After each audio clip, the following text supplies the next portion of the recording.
Hi everyone, welcome to TCS academy. हमारा NPO का marathon चालू है और हम इससे पहले की सारी एडजस्टमेंट्स ऑलरेडी सीख चुके हैं, सब्सक्रिप्शन की, fund based accounting and everything. आज हम लोग स्टार्ट कर रहे हैं एक फुल फ्लेज्ड क्वेश्चन जिसमें आपको proper income and expenditure account बनाना होगा। I will tell you the tricks and the way to make sure कि आपकी कोई भी मिस्टेक ना हो। So please see how am I going to do it. Now, prepare income and expenditure account for the year ended 31st March 2019। सबसे पहले आपका काम होता है क्वेश्चन में ये देखना कि आपका करंट ईयर कौन सा है। करंट ईयर है आपका 1 अप्रैल 2018 से लेके 31 मार्च 2019 तक। अब इसके बाद हम स्टार्ट करते हैं। रिसिप्ट एंड पेमेंट में आपको दो टाइप की चीज़ें गिवन होंगी। एक आपको गिवन होंगी इनकम एंड एक्सपेंडिचर की और एक आपको गिवन होंगी बैलेंस शीट की। तो सबसे पहला काम आपका ये होना चाहिए, ये ढूंढना कि वो चीज़ बैलेंस शीट की है या फिर इनकम एंड एक्सपेंडिचर की। Let's start. रिसिप्ट साइड में सबसे पहले आपको गिवन है बैलेंस ब्रॉट डाउन और किस चीज का, कैश का। तो एज वी नो जो कैश है वो आपका कहाँ है, कैश का इनकम एंड एक्सपेंडिचर से कोई लेना देना नहीं है, वो आपका जाता है बैलेंस शीट में। तो ये अमाउंट किसकी है, बैलेंस शीट की, ये अमाउंट नहीं आएगी। तो let's cut it from here. अभी हमें इनकम एक्सपेंडिचर बनाना है तो हम बाकी चीजों पे ध्यान नहीं दे रहे।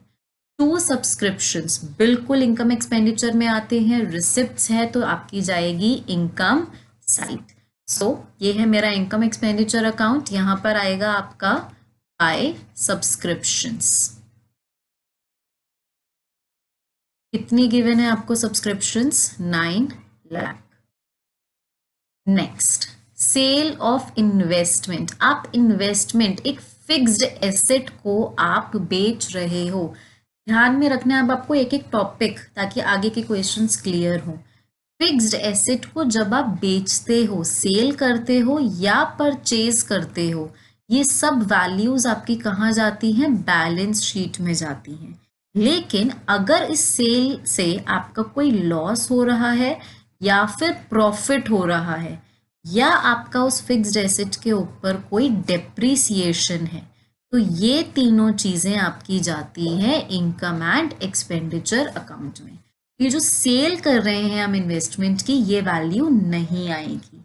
नेक्स्ट बढ़ते हैं, सेल ऑफ ओल्ड फर्नीचर। अब देखो फिर से फर्नीचर बेचा है, लेकिन उसने मुझे एक छोटी सी इंफॉर्मेशन और दी है एडिशनल, कि उसकी बुक वैल्यू थी 40,000 की, लेकिन मैंने बेचा कितने में है, 30,000 में। दोबारा देखिए, 40,000 का फर्नीचर मैंने 30,000 में बेच दिया, तो मुझे क्या हुआ है, मुझे हुआ है लॉस। कितने का, 10,000 का। तो ये लॉस आएगा, बिल्कुल आएगा इनकम एंड एक्सपेंडिचर में।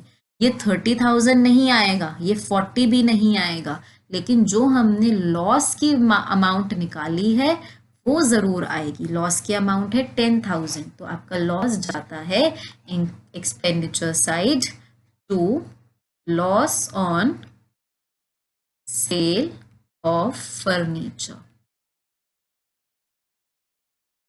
कितना लॉस है, 10,000। Next, donations. अब दोबारा से एक कंसेप्ट और समझते हैं, फिर इन पर आएंगे। ये कंसेप्ट को आप लिख सकते हो। डोनेशंस आपकी दो टाइप की होती हैं। एक होती है जनरल डोनेशन, जिसके आगे कुछ नहीं लिखा होता, जैसे इसमें लिखा है ना सिर्फ डोनेशन, तो हम इसको बोलते हैं जनरल डोनेशन। और एक होती है आपकी स्पेसिफिक डोनेशन। स्पेसिफिक का मतलब होता है, ऐसे लिखा होता है, donations for building, donations for match. तो ये अगर ये आगे वर्ड दे देता है ना, स्पेसिफाई कर देता है, भाई बिल्डिंग के लिए मिली है, मैच के लिए मिली है, तो वो स्पेसिफिक डोनेशंस जाती हैं बैलेंस शीट में। लेकिन जिसके आगे कुछ नहीं लिखा, सिर्फ लिखा है जनरल डोनेशंस, तो वो आपकी जाती है इनकम एंड एक्सपेंडिचर में, क्योंकि वो रेवेन्यू नेचर की होती है। दोबारा करते हैं। अब डोनेशंस कितनी गिवन है, 10,000 की, तो यहाँ आ जाएगा बाय जनरल डोनेशंस। जनरल में सिर्फ आपको यूं ही लिख के दिखा रही ताकि आपको याद रहे। Bye general donations 10,000। आपकी रिसिप्ट साइड हो गई है कंप्लीट। अब आते हैं पेमेंट साइड पे। सैलरीज ऑब्वियसली रेवेन्यू नेचर है तो आएगा टू सैलरीज। कितनी सैलरीज पे करी हैं आपने? 4,80,000। नेक्स्ट रेंट, रेंट भी आपका रेवेन्यू नेचर है, वो भी आएगा टू रेंट। कितना रेंट पे किया है आपने? 50,000। Next buy stationery. अब आपको क्या चीज याद रखनी? कुछ कुछ चीजें हैं जो आपको एनपीओ में ना याद रखनी है। जो बुक्स हैं आपकी वो आप एसेट मानोगे उसको, बुक्स आपकी एसेट होंगी। लेकिन अगर कोई स्टेशनरी है आइटम, जैसे कि पेन, पेपर, पेंसिल, ये आपके रेवेन्यू नेचर की आइटम्स होती हैं। याद रखना फिर से, अगर बुक्स वर्ड बोल देता है वो, तो ये आपका एसेट होगा। इन पॉइंट्स को आप कहीं नोट डाउन कर लो। बुक्स होगा तो एसेट, लेकिन पेन, पेपर, पेंसिल, स्टेशनरी ये आपका रेवेन्यू नेचर होगा। तो आपने स्टेशनरी आइटम खरीदी है कुछ, तो कितने की है आपकी स्टेशनरी? स्टेशनरी है आपकी 20,000। Next defence bonds. अब देखिए डिफेंस बॉन्ड क्या होते हैं? They are like shares, shares, bonds, debentures, ये सब होते हैं आपके लाइबिलिटीज। तो ये भी अमाउंट आपकी कहाँ जाएगी? बैलेंस शीट में। फर्नीचर आपका फिक्स्ड एसेट है, ये भी कहाँ जाएगा? बैलेंस शीट में। बाइसिकल्स भी आपके फिक्स्ड एसेट में आएंगे, ये भी कहाँ जाएंगे? बैलेंस शीट में। और आपका कैश भी कहाँ जाएगा? बैलेंस शीट में। तो दैट्स इट। अब आपका इनकम एंड एक्सपेंडिचर अकाउंट बन चुका है। अब आपको करना है इसको बैलेंस। अभी बैलेंस कैसे करते हैं? आपको सबसे पहले निकालना है एक्सपेंडिचर की साइड का टोटल सम। तो देखते हैं एक्सपेंडिचर साइड का टोटल सम कितना आता है। एक्सपेंडिचर साइड का टोटल सम आपका आ रहा है 5,60,000। सिमिलरली अब आपको इसका देखना है, इनकम साइड का टोटल कितना आ रहा है? 9,10,000। तो अब कौन सी साइड बढ़ी है? ये वाली साइड बढ़ी है ना, तो बैलेंस करने के लिए हमें इधर लिखना पड़ेगा कुछ, तो यानी कि वो हमारा हो जाएगा सरप्लस। तो टू सरप्लस कितना है आपका?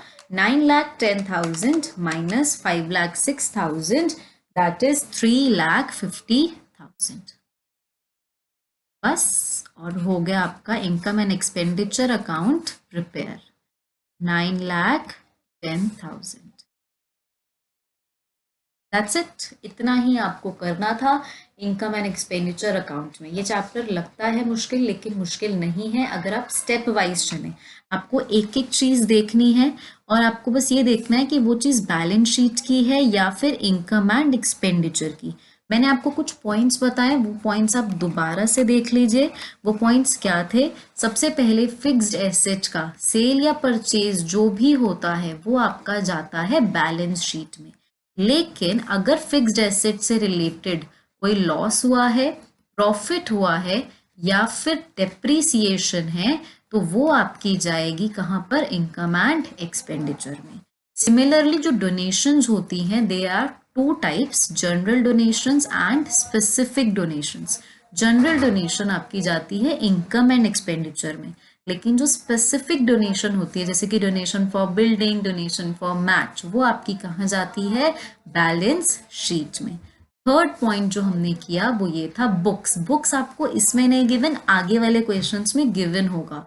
जो बुक्स आपकी होती हैं that will be your assets, लेकिन स्टेशनरी, पेन, पेपर, पेंसिल ये आपके जाएंगे इनकम एंड एक्सपेंडिचर अकाउंट।